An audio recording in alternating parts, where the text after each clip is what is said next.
Krishna Krishna, Hare Hare, Hare Rama, Hare Rama. Om Ajnanatimirandhasya Jnananjanasraka Chakshurunmritam Jena Tasmai Sri Gurave Namah. Hare Krishna, dear devotees, welcome to our ISKCON Bulla official YouTube channel. Today I am going to discuss 18th chapter of Srimad Bhagavatam 6th canto, in which there is description of Dikti taking vow to kill Indra.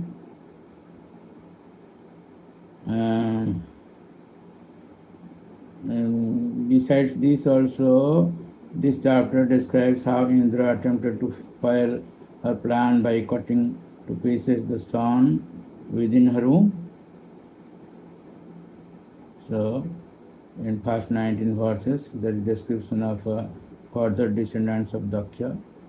In relation to Twasta and his descendants, there is a description of the dynasty of the Adityas, or sons of Aditi, and other demigods. Prishni, the wife of Aditi's fifth son, named Savita, had three daughters, Savitri, Daharti, and Trai, and very exalted sons named Agnihotra, Pasu, Soma, Chaturmasya, and the five Mahayajnas.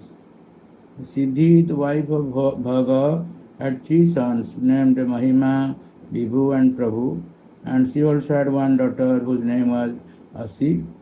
Dhata had four wives, Kuhu, Sinivali, Raka, and Anumati, who had four sons named Sayam, Darsa, Prataha, and Purnamasa, respectively.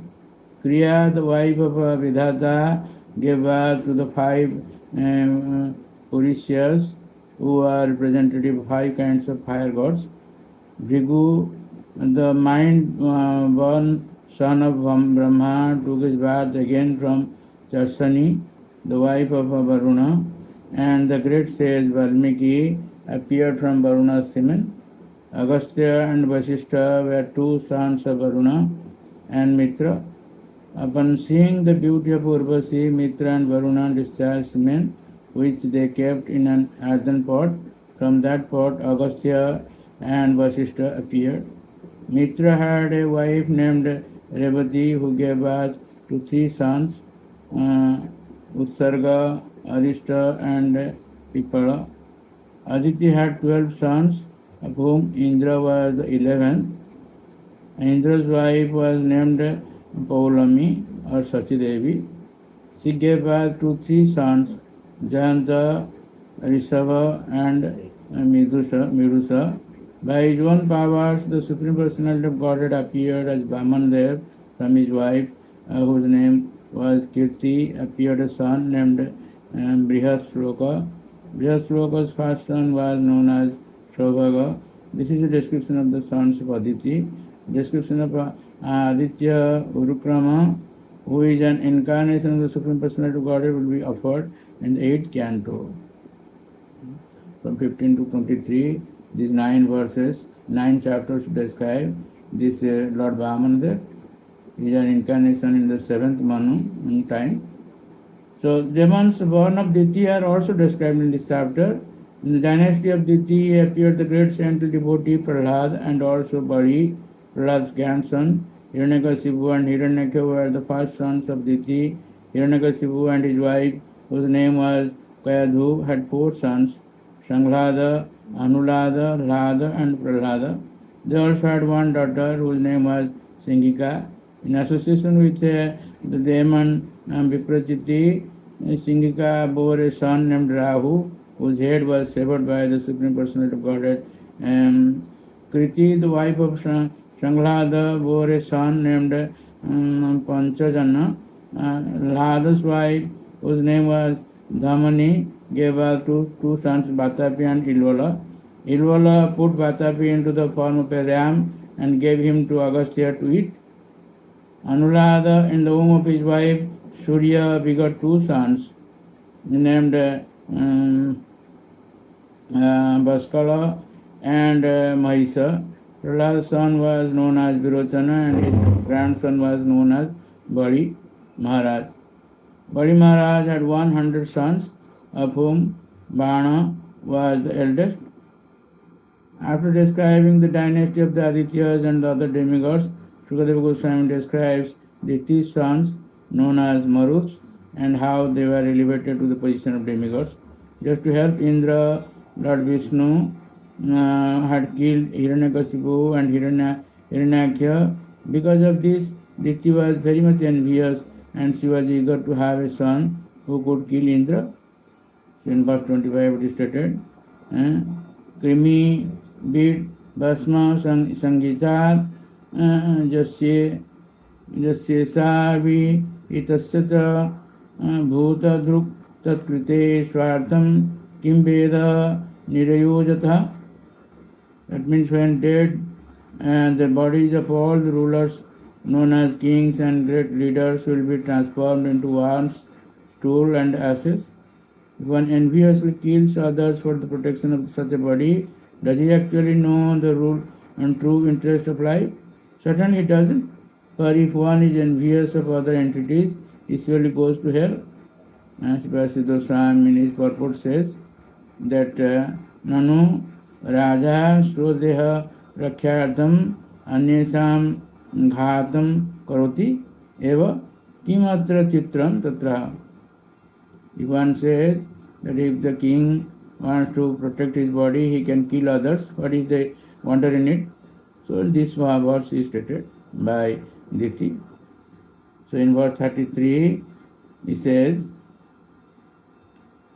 she wanted to bear a child who will kill Indra.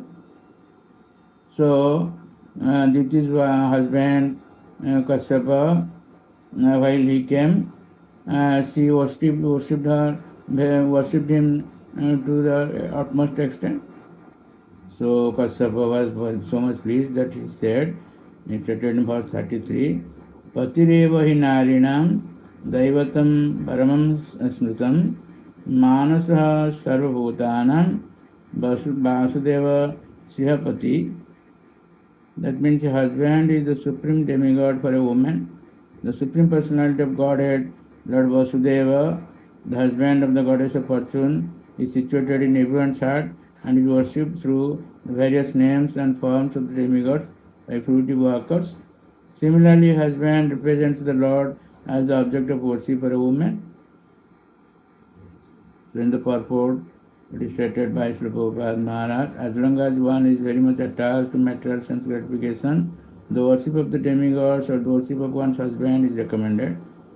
When, however, she requested a son who would kill Indra, he condemned himself and he advised his wife Diti to follow the Vaishnava ritualistic ceremonies to purify herself.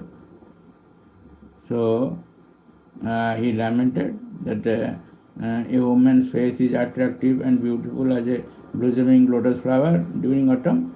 Sarat Padmotsavam Bhaktram Vachascha Sravanamrutam.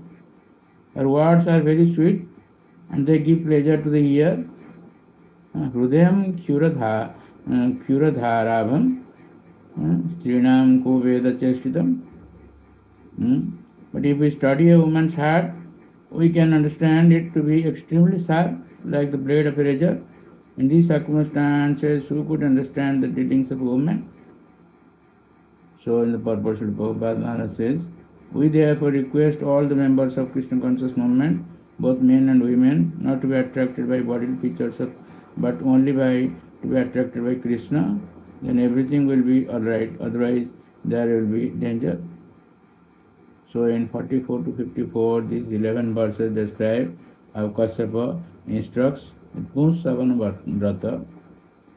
In this way, Pusavan Vrata engaged in this Diti performed this devotional service, Pusavan Vrata. Indra could understand her purpose and he began observing all her activities. One day, Indra had the opportunity to see her deviating from devotional service. Thus he entered her room and cut her son into 49 parts. In this way, the 49 kinds of air known as Maruts appeared. But because Diti had performed the Vaishnava ritualistic ceremonies, all the sons became Vaishnavas. So in verse 65 it is stated, Sukadeva Goswami said, my dear King Parikshit, you were born by the Brahmastra Pasutama, but when Lord Krishna entered the womb of your mother, you were saved. Similarly, although the one embryo was cut into 49 pieces by the thunderbolt of Indra, they were all saved by the mercy of the Supreme Personality of Godhead. So in this way, Indra revealed the point. So in verse 74 it is stated, although those who are interested in only in the worship of the Supreme Personality of Godhead do not desire anything material from the Lord and do not even want liberation, Lord Krishna fulfills all their desires. In the purport, Prabhupada says, a karmi's opulence is destroyed, but the opulence of a devotee is never destroyed. A devotee becomes more and more opulent as he increases his devotional service to the Lord.